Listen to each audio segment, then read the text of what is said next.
அனைவருக்கும் வணக்கம். நம்ம சேனலில் பங்கு சந்தைகளுக்கு தேவையான பல்வேறு விதமான தகவல்களை நம்ம வீடியோவாக பதிவிட்டுக்கிட்டு இருக்கோம். நம்ம பதிவிடக்கூடிய தகவல்கள் நிறைய புதிய பிகினர்ஸ்க்கும் ஏற்கனவே ஷேர் மார்க்கெட்டில் ட்ரேட் பண்ணிகிட்டு இருக்கக்கூடிய நண்பர்களுக்கும் ரொம்ப உதவிகரமாக இருந்துகிட்டு இருக்கோம். நம்ம நேற்றைய தினம் என்ன தகவல் சொல்லியிருந்தோம் வீக்லி அனாலிசிங்கில், இன்றைக்கி மார்க்கெட் எப்படி ட்ரேட் ஆனிச்சு, நாளைய தினம் எப்படி ட்ரேட் ஆகிறதுக்கான வாய்ப்புகள் இருக்குது அப்படிங்கிறதெல்லாம் இந்த வீடியோவில் தெளிவாக பார்த்துடலாம். வாங்க நண்பர்களே. இன்றைக்கி மார்க்கெட் பார்த்திங்க அப்படின்னா நல்ல ஒரு பாசிட்டிவ் சைனில் தான் ஓப்பன் ஆச்சு. கிட்டத்தட்ட ஒரு 500 பாயிண்ட்ஸ் கேப் அப்பில் தான் ஓப்பன் ஆச்சு மார்க்கெட்டு.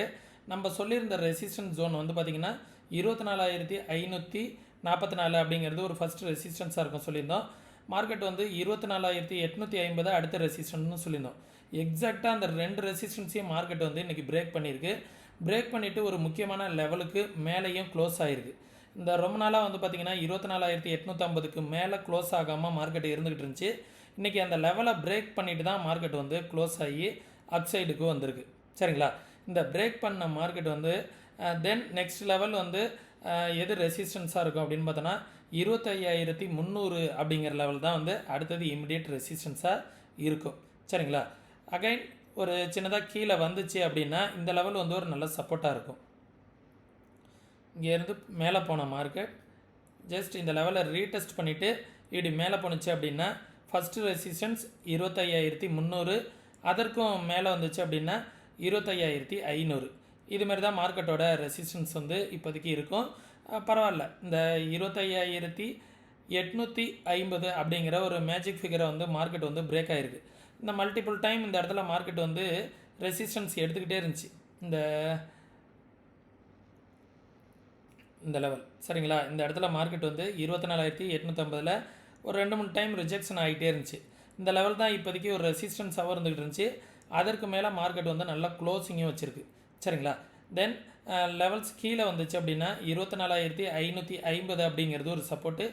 அதற்கும் கீழே வந்துச்சு அப்படின்னா 24,000 அப்படிங்கிற லெவல் தான் சப்போர்ட்டாக இருக்கும். சரிங்களா? மார்க்கெட் புல்லிஷ் மோடில் தான் இருக்குது இப்போதைக்கு பொறுத்த வரைக்கும். இன்றைக்கி ஒரு சில டேட்டாஸு இன்னும் ஒரு சில பேச்சுவார்த்தைகள்லாம் இருக்குது அப்படின்னு இருக்காங்க வார் சம்மந்தமாக. அதனோட இம்பேக்ட் பாசிட்டிவாக இருந்துச்சுன்னா நாளைய தினம் ஒரு கேப் அப்லேயும், இல்லை நெகட்டிவாக இருந்துச்சு அப்படின்னா ஒரு சின்ன கேப் டவுன் ஆகிறதுக்கான சான்சஸும் இருக்குது. சரிங்களா? அதுவும் எப்படி இருக்குது அப்படிங்கிறத நியூஸஸை பார்த்து தெரிஞ்சுக்கலாம்.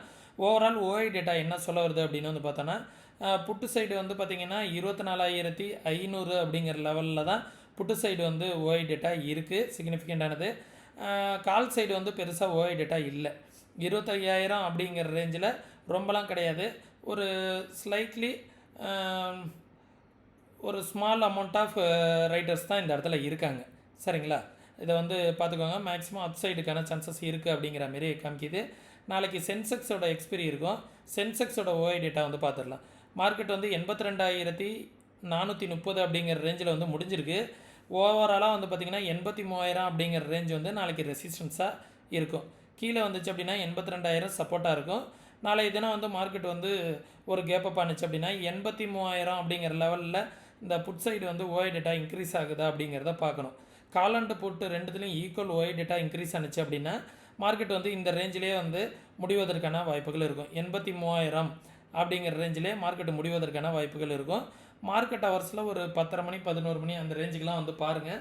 இந்த ரேஞ்சிலே market support and resistance build ஆனிச்சு, ஓஐ டேட்டா பில்ட் ஆனிச்சு அப்படின்னா இந்த ரேஞ்சிலே மார்க்கெட் முடிவதற்கான வாய்ப்புகள் தான் இருக்கும். சரிங்களா? தென் பேங்க் நிஃப்டி பார்த்துடலாம். பேங்க் நிஃப்டியும் பார்த்திங்க அப்படின்னா இன்றைக்கி 1,800 பாயிண்ட் மேலே வந்திருக்கு. சரிங்களா? இந்த ரேஞ்சிலேயே மார்க்கெட் ரிவர்சல் ஆகிருக்கு. ஒரு மேஜரான சப் ரெசிஸ்டன்ஸையும் பிரேக் பண்ணியிருக்கு. 54,800 அப்படிங்கிற லெவலையும் பிரேக் பண்ணியிருக்கு. அதே நேரத்தில் இந்த 54,000 அப்படிங்கிற லெவலையும் பிரேக் பண்ணியிருக்கு. நிஃப்டி போலவே 2 ரெசிஸ்டன்ஸ் ஜோனையும் பிரேக் பண்ணியிருக்கு. ஓகே, இதை நம்ம ஒரு ஃப்ளாக் பேட்டர்ன் மாதிரியும் சொல்லியிருந்தோம். நம்மளோட வீடியோஸில் ரெகுலராக பார்த்துக்கிட்டு இருக்க நண்பர்களுக்கு தெரியும். இது ஒரு ஃப்ளாக் பேட்டர்ன் போல் இருக்குது அப்படிங்கிறது சொல்லியிருந்தோம்.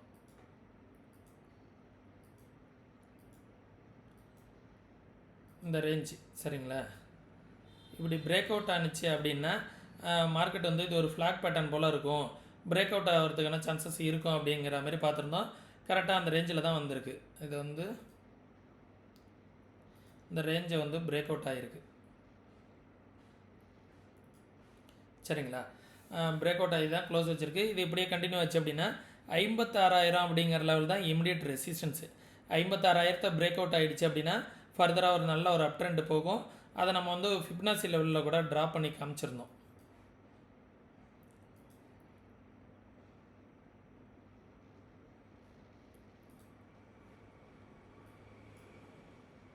இந்த ஹை அண்ட் லோ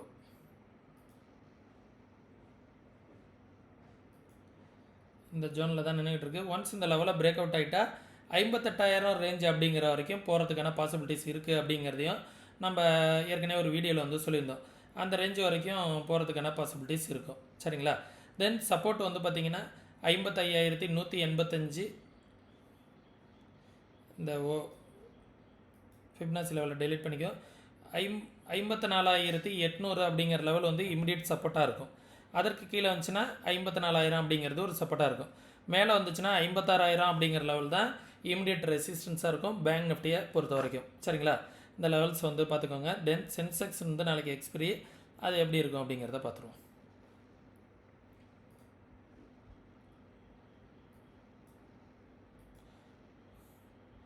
நிஃப்டி போலவே வந்து பார்த்திங்கன்னா 2 ரெசிஸ்டன்ஸ் லெவலையும் பிரேக் பண்ணியிருக்கு. 81,000 அடுத்தது 82,300 அப்படிங்கிற லெவலை பிரேக் பண்ணி தான் க்ளோஸ் அண்ட் கிராஸ் ஆகிருக்கு. அடுத்த ரெசிஸ்டன்ஸ் வந்து எங்கே இருக்கும் அப்படின்னா நல்லாவே மேலே வருவதற்கான வாய்ப்புகள் இருக்குது. இப்போதைக்கு ஒரு தற்காலிகமான சின்ன ரெசிஸ்டன்ஸ் சொன்னால் இந்த லெவல் 83,740 அப்படிங்கிறது தான் இமிடியேட்டான ரெசிஸ்டன்ஸாக இருக்கும். ஒன்ஸ் அந்த லெவலுக்கும் மேலே போயிடுச்சு அப்படின்னா 85,900 86,000 அப்படிங்கிற லெவல் வரைக்கும் போகிறதுக்கான வாய்ப்புகள் இருக்கும். சப்போர்ட் வந்து பார்த்திங்க அப்படின்னா 82,300 அப்படிங்கிற லெவல் வந்து ஒரு சப்போர்ட்டு.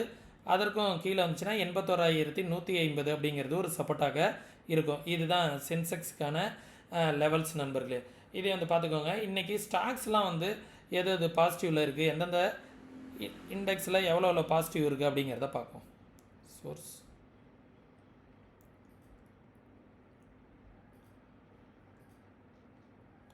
ஓகே. பாசிட்டிவ் வந்து பார்த்திங்கன்னா 48 ஸ்டாக் வந்து பாசிட்டிவ் நிஃப்டியை பொறுத்த வரைக்கும். 2 தான் நெகட்டிவ். இண்டஸ்இண்ட் பேங்கும் சன்ஃபார்மாவும் மட்டும்தான் நெகட்டிவில் இருக்குது. பேங்க் நிஃப்டியை பார்த்தோம் அப்படின்னா பேங்க் நிஃப்டியில் இண்டஸ்இண்ட் பேங்க் மட்டும்தான் நெகட்டிவ். பாக்கி எல்லாமே வந்து பார்த்திங்க அப்படின்னா பாசிட்டிவ். ஹெச்டிஎஃப்சி வந்து 3.5%, ஐசிஐசிஐ பேங்க் வந்து 4.5%, ஆக்சிஸ் பேங்க் 4%, எல்லாமே வந்து நல்லா கான்ட்ரிபியூட் பண்ணியிருக்கு. மேக்ஸிமம் நிஃப்டி வந்து நிஃப்டி ஏறுறதுக்கு பேங்கிங் செக்டர் வந்து ஒரு நல்ல காரணமாக இன்றைக்கி இருந்திருக்கு. சரிங்களா? சென்செக்ஸ் வந்து பார்த்திங்கன்னா 30 ஸ்டாக்கில் 28 ஸ்டாக் வந்து பாசிட்டிவ். சன்ஃபார்மாவும் இண்டஸ்இண்ட் பேங்கும் மட்டும்தான் நெகட்டிவ். சரிங்களா? ஓவராலாக எல்லாமே பாசிட்டிவ் சைனில் தான் இருக்குது. நல்ல ஒரு ரிவர்சலும் கொடுத்துருக்கு. சரிங்களா? பார்க்கலாம் நாளைய தினம். இன்றைக்கி இந்த ஈவினிங் வந்து ஒரு சில டேட்டாஸ்லாம் இருக்குது, நியூஸஸ்லாம் இருக்குது. அந்த நியூஸஸ் வந்து இந்த இந்தியா பாகிஸ்தான் பேச்சுவார்த்தை அதற்கான இம்பேக்ட் எதுவும் இல்லை. பாசிட்டிவான நியூஸஸ்லாம் வந்துச்சு அப்படின்னா நாளைக்கும் ஒரு சின்ன கேப் அப் மாதிரி இருக்கும். நெகட்டிவாக இருந்துச்சு அப்படின்னா ஒரு சின்ன கேப் டவுன் இருப்பதற்கான வாய்ப்புகளும் இருக்குது. ஏன்னா மார்க்கெட் வந்து நல்லா இன்றைக்கி நல்லா ஏறி இருந்திருக்கு. இதற்கான இம்பேக்ட் வந்து நாளைக்கு தெரிவதற்கான வாய்ப்புகள் இருக்குது. மேலே போணுச்சுன்னா நல்ல பாசிட்டிவ்க்கு போகும். கீழே வந்துச்சு அப்படின்னா ஒரு சின்ன நெகட்டிவ் தான் இருக்கும் அப்படிங்கிறது என்னோடய எதிர்பார்ப்பு. சரிங்களா? நீங்களும் இதே போல் மார்க்கெட்டை வந்து ஓனாக அனலைஸ் பண்ணணும், யாரோட உதவி இல்லாமல் ட்ரேட் பண்ணணும் அப்படின்னு நினச்சிங்கன்னா முழுசாக மார்க்கெட்டை வந்து கற்றுக்கிட்டு ட்ரேட் பண்ணுங்கள். கற்றுக்கணுன்னு விருப்பம் இருக்கக்கூடிய நண்பர்கள் வாட்ஸ்அப்க்கான லிங்க் வந்து டிஸ்கிரிப்ஷனில் கொடுத்துருக்கேன். கற்றுக்கணுன்னு விருப்பம் இருக்கக்கூடிய நண்பர்கள் டெக்ஸ்ட் பண்ணுங்கள். அதே நேரத்தில் இன்ட்ராடேக்கான 2 விதமான ஸ்ட்ராட்டஜிஸ் வந்து நான் ஃப்ரீயாக வந்து ப்ரொவைட் பண்ணணும் அப்படின்னு நினைக்கிறேன். ஒரு குறிப்பிட்ட நபர்களுக்கு மட்டும் ஃப்ரீயாக கொடுக்கலான்னு நினைக்கிறேன். அதை நீங்கள் வந்து ஃப்ரீயாக அக்சஸ் பண்ணால் நீங்கள் எந்த வித பேமெண்ட்டும் பண்ணுங்கிற அவசியம் இல்லை. நம்ம டிஸ்கிரிப்ஷனில் உள்ள லிங்க்கை பயன்படுத்தி டிமெண்ட் அக்கௌண்ட் வந்து ஓப்பன் பண்ணிவிட்டு உங்களோட கிளைண்ட் ஐடி வந்து எனக்கு வாட்ஸ்அப்பில் அனுப்பிவிட்டிங்கன்னா அந்த ஃப்ரீ கிளாஸஸ்க்கான அக்சஸ் வந்து உங்களுக்கு கிடச்சிடும். விருப்பம் இருக்கக்கூடிய நண்பர்கள் டிஸ்கிரிப்ஷனில் உள்ள லிங்க்கை பயன்படுத்தி அக்கௌண்ட் வந்து ஓப்பன் பண்ணிக்கோங்க. அதே நேரத்தில் நம்ம சொல்லக்கூடிய இந்த தகவல்கள் அனைத்துமே வந்து பார்த்திங்கன்னா என்னோட தனிப்பட்ட வியூ தான். நீங்களும் மார்க்கெட்டை வந்து ஓனாக அனலைஸ் பண்ணி பாருங்கள். அனலைஸ் பண்ணி பார்த்துட்டு உங்களுக்கும் சரியாக இருக்குது அப்படிங்கிற பட்சத்தில் இன்வெஸ்ட்மெண்ட் பண்ணுறதுக்கு முன்னாடி உங்களோட ஃபினான்ஷியல் அட்வைஸரை ஒரு டைம் வந்து கன்சல்ட் பண்ணிக்கோங்க. ஓகே, மீண்டும் இன்னொரு இது போன்ற பயனுள்ள வீடியோவில் சந்திக்க வரை தொடர்ந்து இணைந்திருங்கள். நன்றி, வணக்கம்.